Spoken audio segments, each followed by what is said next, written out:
भूखा जंगल। रात का समय था। चारों ओर घना अंधेरा फैला हुआ था और हर पेड़, हर पत्ता सन्नाटे में डूबा हुआ था।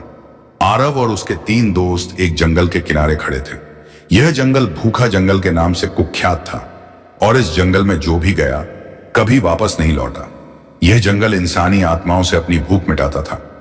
आरव और उसके दोस्तों को ऐसी कहानियों पर विश्वास नहीं था, इसलिए उन्होंने ठान लिया कि वे उस जंगल के अंदर जाकर अपनी आंखों से देखेंगे कि आखिर वहां ऐसा क्या है जिससे लोग लौटकर नहीं आते। वे किसी तरह के अंधविश्वास को मानने वाले नहीं थे। आरव ने अपने दोस्तों से कहा, अगर हम सब साथ हैं तो डरने की कोई बात नहीं, ये सब झूठी कहानियां हैं, हम सुबह वापस लौट आएंगे। उन चारों ने हिम्मत की और जंगल में कदम रख दिया। जैसे ही उन्होंने जंगल में कदम रखा, हवा का रुख बदल गया। पत्तों में अजीब सी सरसराहट होने लगी, जैसे कोई उन पर नजरें गड़ाए हुए हों, लेकिन उन्हें लगा कि यह महज हवा का असर है। अभी वे कुछ ही दूरी पर चले थे कि चारों ओर से गहरी खामोशी छा गई। कोई आवाज नहीं, न ही कोई जानवर का हलचल। ऐसा लग रहा था जैसे पूरा जंगल एक गहरी नींद में हो या फिर उन पर नजरें गड़ाए किसी बड़े शिकार का इंतजार कर रहा हो। आरव ने अपने दोस्त राहुल से कहा, यहां सच में अजीब सा लग रहा है, शायद हमें वापस चलना चाहिए। लेकिन राहुल ने उसकी बात को हंसी में टालते हुए कहा, अरे डरो मत, यह सब हमारा भ्रम है, चलो आगे बढ़ते हैं। अभी वे कुछ और दूर ही चले थे कि अचानक उन्हें एक बच्चे के रोने की आवाज सुनाई दी। वे ठिठक गए। इतनी रात में जंगल के बीच एक बच्चे की आवाज का होना असंभव था। उन्हें समझ में नहीं आ रहा था कि क्या करें, लेकिन आरव ने हिम्मत करते हुए कहा, शायद कोई बच्चा भटक गया हो, हमें उसकी मदद करनी चाहिए। वे उस आवाज की दिशा में बढ़े। धीरे धीरे आवाज तेज होती गई और उन्हें लगा कि आवाज उनके बिल्कुल करीब है। जब वे आवाज के पास पहुंचे तो उन्होंने देखा कि वहां कोई नहीं था। आवाज अचानक बंद हो गई। वे एक दूसरे को घबराई नजरों से देखने लगे। ऐसा लग रहा था जैसे कोई उनके साथ खेल खेल रहा हो। अचानक एक पुराने पेड़ के पीछे से एक अजीब सी परछाई निकलकर उनके सामने आई। उसका चेहरा धुंधला था और उसकी आंखें खून जैसी लाल थीं। आरव और उसके दोस्तों का दिल डर के मारे जोर जोर से धड़कने लगा। उन्हें ऐसा लग रहा था जैसे वे वहां से भागना चाहते हों, लेकिन उनके पैर जड़ हो गए थे। वह परछाई धीरे धीरे उनके पास आने लगी।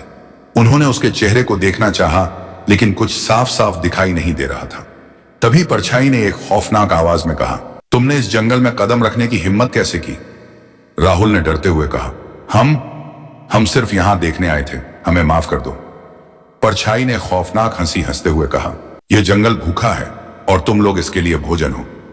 यह कहते ही परछाई हवा में घुल गई और चारों ओर से अजीब अजीब आवाजें आने लगीं, जैसे कोई उन पर झपटने का इंतजार कर रहा हो। आरव और उसके दोस्तों ने भागने की कोशिश की, लेकिन जैसे ही उन्होंने कदम बढ़ाए, जड़ें उनके पैरों में उलझने लगीं। उन्हें लग रहा था जैसे पेड़ की जड़ें खुद उन्हें पकड़कर जंगल में खींच रही हों। अचानक राहुल की चीख गूंज उठी। वह जमीन पर गिर पड़ा था और उसकी आंखों से खून बह रहा था। बाकी दोस्त डर से कांपने लगे और उन्होंने राहुल को उठाने की कोशिश की, लेकिन उसके शरीर में कोई हरकत नहीं हो रही थी। आरव ने अपनी हिम्मत जुटाकर दोस्तों से कहा, हमें किसी भी तरह यहां से बाहर निकलना होगा, यह जंगल सच में खतरनाक है। वे बाकी के दोस्तों को लेकर किसी तरह दौड़ने लगे, लेकिन जैसे ही वे थोड़ा आगे बढ़े, उन्हें एक बड़ी नदी दिखाई दी। नदी का पानी काला था और उसमें से अजीब सी दुर्गंध आ रही थी। उन्हें लगा कि इस नदी के पार जाना उनकी एकमात्र उम्मीद है। उन्होंने नदी में कूदने का फैसला किया, लेकिन जैसे ही उन्होंने पानी में कदम रखा, पानी खून की तरह गाढ़ा और चिपचिपा महसूस हुआ। आरव के मन में डर बैठने लगा कि कहीं यह नदी भी उन्हें निगल न ले। जैसे तैसे वे दूसरी ओर पहुंचे और खुद को बचाने की कोशिश करते हुए दौड़ने लगे।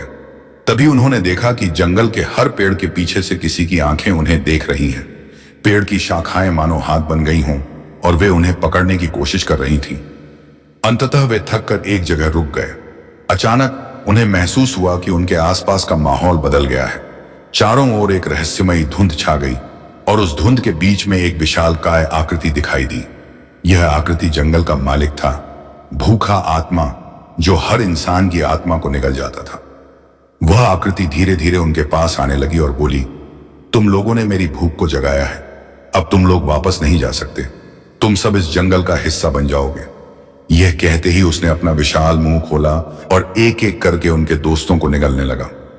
आरव ने अपनी पूरी ताकत से चीखने की कोशिश की, लेकिन उसकी आवाज किसी को सुनाई नहीं दी। धीरे धीरे उसकी आंखों के सामने अंधेरा छा गया और उसकी आत्मा उस जंगल का हिस्सा बन गई। अगली सुबह गांव के लोग जंगल के किनारे गए और आरव और उसके दोस्तों के जूते और कपड़े वहां पड़े हुए पाए। वह जंगल अब भी भूखा है और हर पूर्णिमा को वह इंसानी आत्माओं की तलाश में रहता है।